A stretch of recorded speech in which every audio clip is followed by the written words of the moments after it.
Bom dia, gente! Hoje eu vim para fazer um vídeo que eu tô prometendo há muito tempo já, que é respondendo perguntas.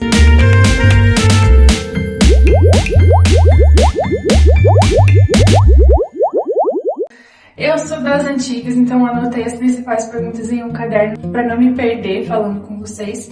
Eu selecionei 5 perguntas, então, para responder das coisas mais comuns, mais gerais que eu venho ouvindo aí nesses dias e espero que seja esclarecido. Teve um vídeo recente que eu fiz, no meio do vlog, eu vou tentar deixar aqui o título certinho do vlog, onde eu respondo sobre toda a parte cognitiva e as sequelas cognitivas de tudo que ela teve nesse tempo. Então, as perguntas sobre isso eu já respondi naquele vídeo e vamos a outras perguntas. A primeira pergunta, então, é: quantas cirurgias ela fez e vai fazer? Então, a nossa Liz tem a anomalia de Epstein, como eu já falei tantas vezes aqui nesse canal. A dela é grave. E com isso, quando ela nasceu, os médicos não sabiam direito o que eles iam fazer, mas tinham mais ou menos um plano. Eles precisavam abrir ela para ver a gravidade do problema. A partir disso, eles desenvolveram um plano. Esse plano ele incluía 3 cirurgias. Os nomes bonitos para isso: a primeira, eles iriam colocar um shunt. Na segunda, eles iam fazer a técnica de Glenn. E a terceira, a técnica de Fontan. Fondan é o doce, né? Então, seriam 3 cirurgias que ela faria ao todo, do 0 até os 3 anos, mais ou menos. Acontece que ela nasceu, eles tentaram manter ela sem cirurgia o máximo de tempo que deu, para que ela ficasse mais forte, para que ela aguentasse melhor uma cirurgia, mas depois de 20 dias eles fizeram a primeira cirurgia nela para colocar então o shunt. Só que o que aconteceu? Eles colocaram esse shunt num dos ramos da artéria aorta. Gente, eu não sei a parte técnica, eu tô falando aqui um pouquinho por cima só para vocês entenderem um pouco, tá? Então, nessa primeira cirurgia, eles colocaram um shunt, que é uma pecinha, tá? Uma pecinha externa, que eles colocaram no ramo da artéria aorta. Fizeram a cirurgia, fecharam ela foi para recuperação. Já nos 7 dias, eles viram que não resultou, não foi suficiente. Essa cirurgia, ela não melhorou, pelo contrário, ela piorou bastante. Então, eles depois de 7 dias fizeram uma segunda cirurgia, que não era a segunda que estava prevista, mas foi uma cirurgia, entre aspas, corretiva dessa primeira cirurgia que ela fez. Então, em vez de colocar o shunt no ramo da artéria aorta, eles colocaram direto na artéria aorta. E isso que era um risco muito grande dessa cirurgia. E um dos maiores riscos era a hemorragia. E eu já conto a história que ela teve hemorragia, enfim, de todo o sufoco que ela passou, que nós passamos. Então, era para ser só uma cirurgia nesse início de vida. Porém, só nesse primeiro período já tiveram que ser 2. Uma que estava planejada e uma corretiva. Então aí foram 2 cirurgias. Como ela foi crescendo, já era esperado que a segunda cirurgia do plano deles fosse feita entre 6 meses a 1 ano. Essa cirurgia então se chama Glenn e era para tirar essa pecinha que se chama shunt. Era para tirar e fazer o que eles fizeram, só que diretamente com as veias dela, com um material biológico ali. Então, por exemplo, depois dessa primeira cirurgia, ela não era recomendado que ela voasse, por exemplo, né, que ela pegasse avião, porque tinha um risco mínimo de deslocamento dessa peça, né? Então, algumas coisas, tendo uma peça externa dentro do corpo, algumas coisas ficam um pouco mais limitadas. Então, essa segunda cirurgia era para remover essa peça e fazer isso com as próprias veias dela, com o próprio tecido biológico dela, que foi feito aqui em cima na veia cava. Não vou explicar mais detalhes, não sou médica, não sei explicar. Sou mãe e fiz todas essas perguntas e é isso que os médicos me falaram, tá? A grosso modo. Então, assim, ela fez até hoje 3 cirurgias, que eram para ser 2, mas por causa daquela correção foram 3 cirurgias. Hoje, ela, como eu falei, como ela não tem mais essa pecinha externa, então ela foi liberada para voar de avião, né? Então nós fomos ao Brasil, ela tá muito estável, ela não tem grandes coisas que preocupem nesse momento. Antes, com esse shunt, tinha que a cada 15 dias ou a cada 1 mês os cardiologistas precisavam ver, ela precisavam fazer ecocardiografia para ter certeza que a peça estava em um lugar certo e tudo. Agora ela fez uma consulta há 3 meses, a próxima vai ser daqui a 5 meses. Então, assim, ela tá muito tranquila, é uma cirurgia muito estável. ela tem mais uma cirurgia programada, então, para fazer por volta dos 3 a 4 anos, que é a cirurgia que, então, vai ligar também a parte inferior do corpo ali, a circulação da parte inferior vai ser ligada diretamente na veia cava inferior. Isso é toda a parte técnica que eu sei falar para vocês. Então, tem mesmo uma cirurgia programada, e é isso. Então, teoricamente, o plano era fazer 3 cirurgias até os 3 anos de idade, e agora o plano são 4, por causa dessa primeira aí que teve que ser refeita. Respondido? Segunda pergunta, então. Como ficou o trabalho de vocês? Tiraram licença? Então, assim, eu não trabalho aqui. Eu tirei esse tempo para cuidar dos nossos filhos e principalmente depois que o Matheus nasceu, tudo, fiquei com ele em casa. Depois, quando eu ia voltar a trabalhar, eu fiquei grávida de novo e nós descobrimos todo esse caso da Elise. Então, eu dei uma pausa. Eu não trabalho, o meu trabalho é aqui em casa cuidando deles. O Thiago, ele então tirou uma licença, que é normal aqui em Portugal. A licença paternidade normal, ela é de 1 mês, enquanto no Brasil temos ali, acho que são 5 dias, né? Aqui 1 mês o pai pode ficar em casa. Então isso foi fundamental. O Thiago cuidou de nós nesse tempo, teve que se desdobrar, né? Eu conto nesses relatos todos, tudo que ele teve que fazer por nós, mas por 1 mês ele tinha licença garantida no trabalho. Se eu trabalhasse, eu teria direito à licença também, e aqui existe uma possibilidade de dividir essa licença entre o pai e a mãe. Então são algumas coisas diferentes que tem aqui. Então ele tirou uma licença de 1 mês e depois disso ele voltou a trabalhar. Ele trabalha de casa e nesse período o chefe dele, enfim, a empresa no geral sabia pelo que ele estava passando, então eles eram muito compreensivos. Então ele trabalhava de casa, mas se preciso ele podia sair, resolver, podia ir. Então, depois que ele voltou a trabalhar, então eu ficava com ela durante o dia, quando o Matheus estava na escola, depois eu buscava, o Matheus ficava em casa e o Thiago ele ia de noite pra lá. E assim que ficou o trabalho dele nesse período, tá? Então, teve licença de um mês, depois ele voltou a trabalhar. Na última cirurgia que ela fez, ela ficou 10 dias internada e nesses 10 dias ele também conseguiu licença pela Segurança Social aqui. Né? A gente pegou o papel do hospital, enfim, a gente precisou comprovar algumas coisas e até de primeiro momento eles tinham negado essa licença de 10 dias pra ele, porque eu não trabalho fora. Então, a gente entrou com um recurso, foi só comprovando que nós tínhamos mais um filho para cuidar, então que a gente não teria como uma pessoa dar conta dos dois com ela internada, né? E eles aceitaram o recurso e deram a licença. Terceira pergunta existe algum programa do governo que envolva o tratamento da doença da Elise? E a resposta é mais ou menos. Existem programas do governo aqui para doenças raras, para doenças crônicas, para vários tipos de tratamento. E o dela a gente demorou para conseguir um benefício, mas recentemente a gente conseguiu um benefício pelo governo para doenças raras e crônicas. E o legal é que demorou para sair esse benefício, mas quando saiu, ele saiu com retroativo. Né? Não é um super dinheiro, né? Não é nada revolucionário e inovador, mas já ajuda com certeza nos custos que nós temos com ela. Falando sobre os benefícios aqui, né?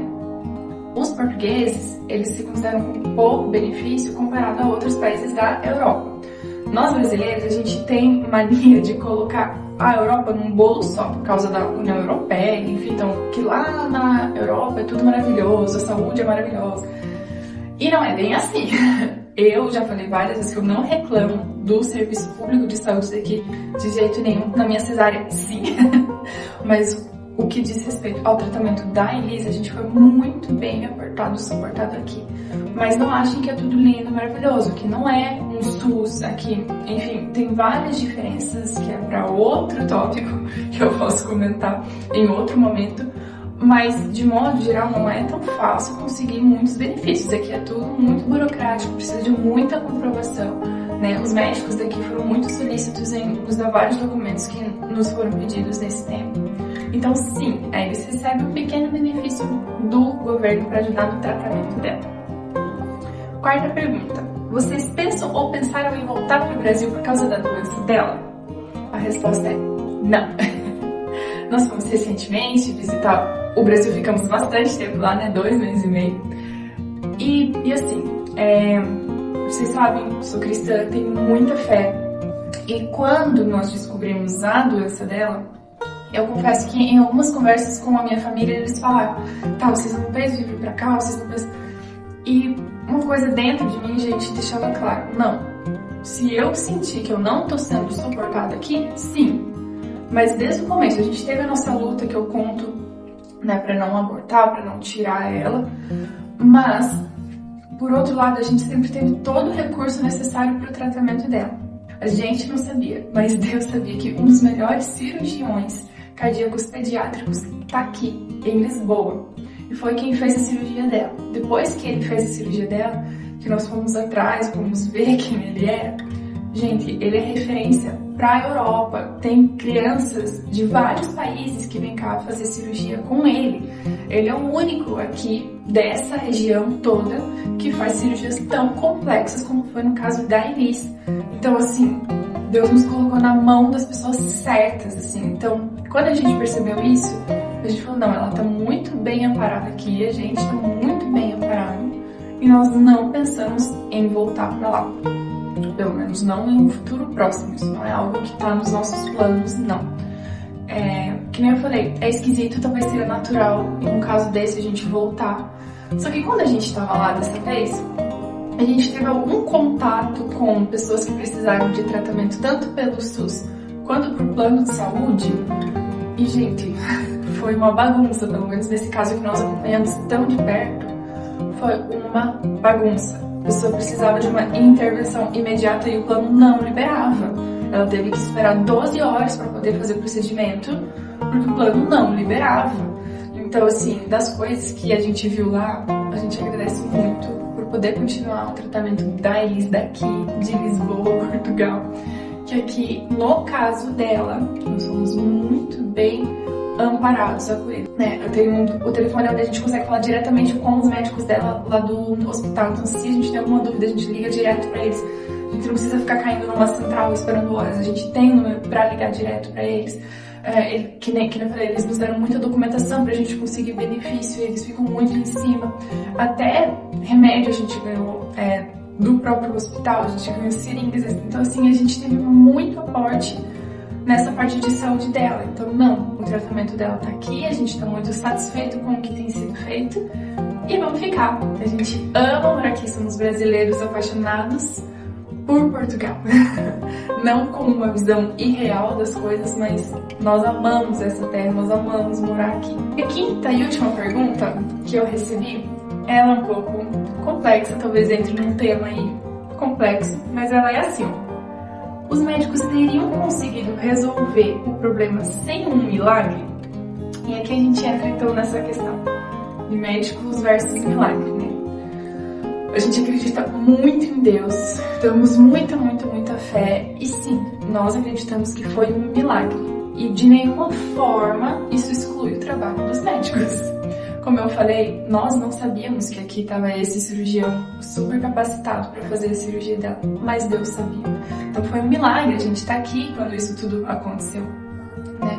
Foi, para mim, o milagre é ela estar na mão de médicos com tanto conhecimento, com tanto estudo, que souberam lidar com o caso dela. E sim, eu acredito na intervenção de Deus nesse tratamento dela e no cuidado dele o tempo todo com ela. Eu acredito em Deus usando a mão dos médicos.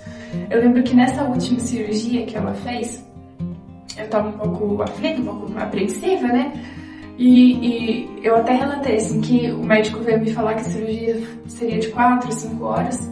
E eu orei e falei: Deus, se o teu milagre, se o método do seu milagre é usar a mão dos médicos, que seja extremamente precisa, que nada saia do lugar, que nada saia do planejado deles, e que a cirurgia seja até mais rápida do que eles imaginaram. E, gente, essas palavras o médico usou comigo. Ele falou assim: olha, a cirurgia foi extremamente precisa, e o que ele tinha planejado durar 4 a 5 horas durou um pouquinho, assim, durou perto de 3 horas.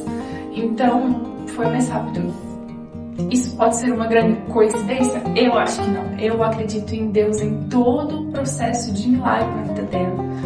Claro, gente, que nós tivemos os nossos questionamentos, por quê e tal. Óbvio que sim, mas isso a gente se resolveu com Deus. Eu tive respostas extremamente satisfatórias para mim. Na minha busca por essas respostas, né, eu tive respostas que me satisfizeram e eu estou tranquila com isso. E é inegável de ver o agir de Deus na vida dela. Quando eu relatei sobre a parte cognitiva dela, gente, ela podia ter muita coisa, muita sequela. E ela, a princípio, não tem nenhuma. Teve um pouquinho de atraso ali que já foi recuperado. Na parte cardíaca, toda vez que eu vou no médico, eles falam, gente, e a gente mal consegue acreditar no quão bem ela tá. Então, assim, eu acredito sim na capacitação dos médicos. Eu agradeço a Deus por toda a sabedoria, conhecimento que os médicos tiveram, toda a calma que eles tiveram para executar tudo nela. Mas de forma alguma eu tiro Deus dessa jornada. Ele foi fundamental, ele é fundamental, ele é o princípio, ele é o fim dessa jornada. Então eu não acho que uma coisa exclui outra, ou Deus ou médicos, não. Tudo trabalhando em conjunto. E eu agradeço a Deus porque ele mandou essa princesa para nós. Falei já muito para esse vídeo, essas são as perguntas que eu escolhi para responder agora. Tinha algumas outras que eu deixei para uma próxima vez. Quem sabe não vai demorar tanto, né? Mas deixa aí nos comentários se vocês concordam com isso, se ficou mais alguma pergunta, se alguma coisa não ficou clara.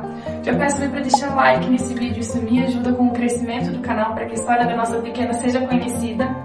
Mais uma vez, gente, obrigado por todo o apoio, por todas as orações em todo esse processo que nós passamos e estamos passando. É nítido saber que nós somos suportados por tantas e tantas pessoas, por igrejas, por... Enfim, gente, a gente é assim, ó, cercado de carinho e de orações, e nós sabemos, e nós somos muito gratos a Deus por isso. É isso, não esquece do like, se você ainda não é inscrito nesse canal, se inscreva e até o próximo vídeo.